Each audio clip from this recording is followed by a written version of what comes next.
morning, everybody. This is Chuck. I'm an educator with a new job. This is Drive Time Diaries. Today I'm thinking about, quote, urban education. If you signed up for many things as a teacher, you'll know that often they ask if your context is urban, suburban, or rural. And my whole career, I've been kind of conflicted with how to answer that question. I know I'm not rural. I live in St. Louis County, Missouri. We got interstates everywhere. I know I'm not rural, but my previous school district was predominantly African American, and I know that sometimes people use, quote, urban education as a synonym or a placeholder or a buzzword for you have lots of black and brown kids in your classrooms. And so wanting to collaborate and characterize myself correctly as I serve predominantly African American students, sometimes I have clicked on urban education. But if you know where I live, you know that I don't live in, quote, the city. We started definitely as a residential community, bedtime community, that's what it's called. In the post-war era, baby boomers buying new houses with little yards and filling the American dream. And there was a Ford plant pretty close to us, within 10 minutes. There was a Chrysler plant within 10 minutes. There was a McDonnell Douglas, now still is a Boeing manufacturing plant within 10 minutes. There was definitely some manufacturing close to us. But no one that lives in this area would say that I live in the city, in an urban context. But I know that the history of my city is, see there I went, definition of city is a whole other thing that's kind of funny.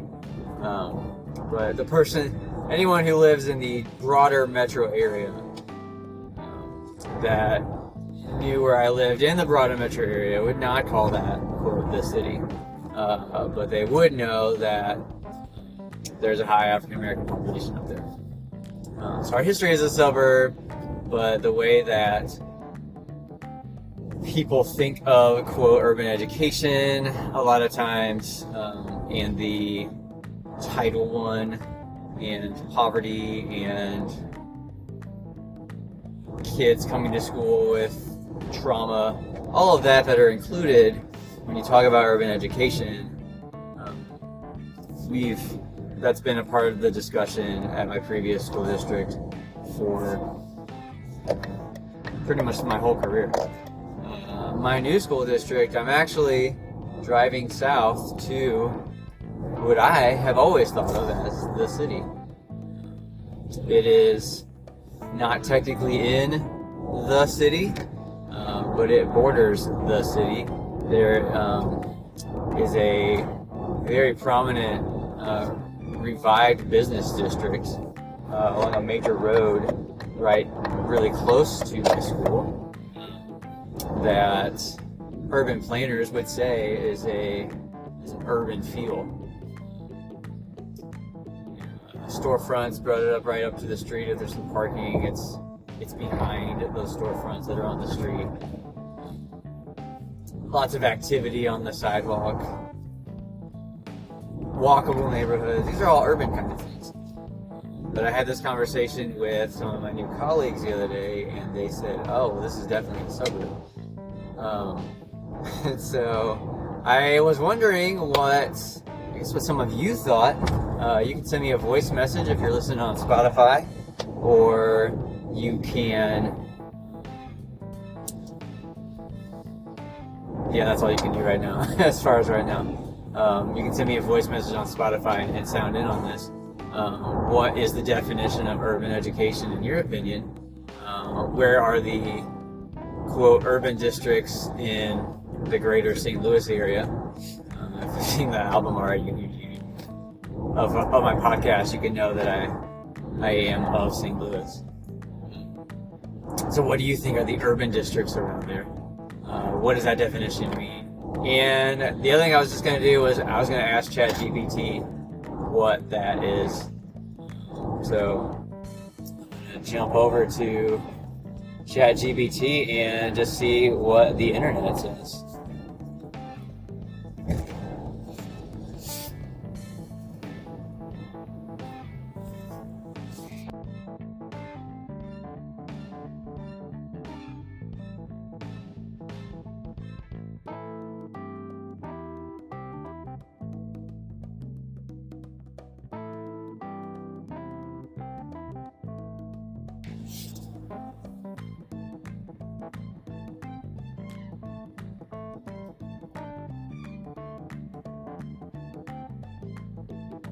In 2 miles, use the left lane to take exit 1A for I-64 East, US 40 East toward Lewis and Clark Trail, St. Louis.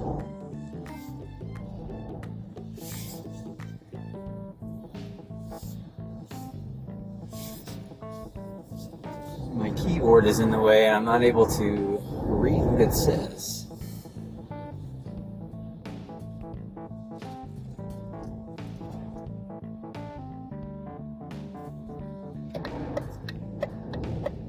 While I continue to safely drive, I was thinking about other buzzwords that we use in education that people outside of education would hear that and think something else entirely, but when you're in the education field, you know the undertones that also go along with that word. Like I would suspect if you're a non-teacher or not in education, listening to this and you hear urban education, you're like, duh, the city. Because you don't have the undertones that you've heard people talk about that with. And I'm sure that there are buzzwords in every field, every industry. In half a mile, use the left lane to take exit 1A for I-64 East, US 40 East toward Lewis and Clark Trail, St. Louis. Those buzzwords, if I were to look at it on new worker orientation, I would have one assumption about it, but when you've been working... Use the left lane to take exit 1A. You know what that thing actually means, or you know the context behind it, or how it functions, what it does. Continue on I-64 East for 1 mile. So if you've got a good buzzword that you want to share in a voice message, you can tell me that too. We can talk about that one bit to myself.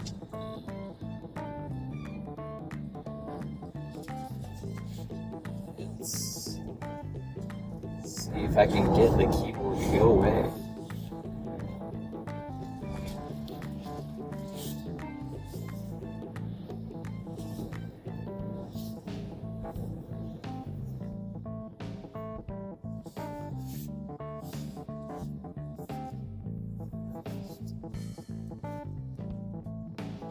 In half a mile, take exit 33A for Big Bend Boulevard.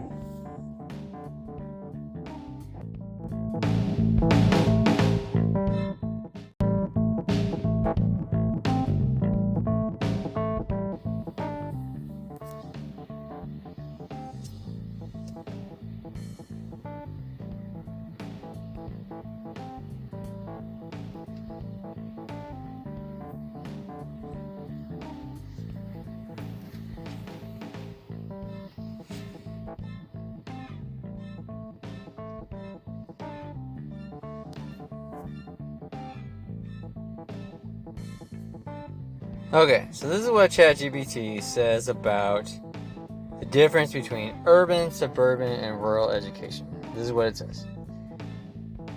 In an urban education context, schools are often located in densely populated areas. Classrooms might be more diverse, reflecting a wide range of cultures and backgrounds. Challenges can include larger class sizes, potential resource disparities, and sometimes more complex social dynamics. Suburban education typically takes place in more affluent and less densely populated areas. Schools here might have access to better resources, smaller class sizes, and a perceived safer environment. However, there can still be issues like academic pressure and competition.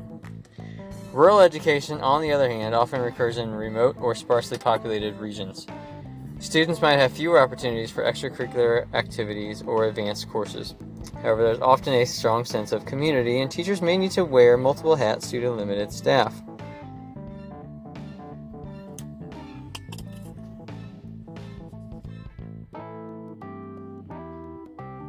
These are generalizations, and each context has its own unique qualities. And then it asks, because it's a robot that is helpful, what specific aspects are you interested in exploring further?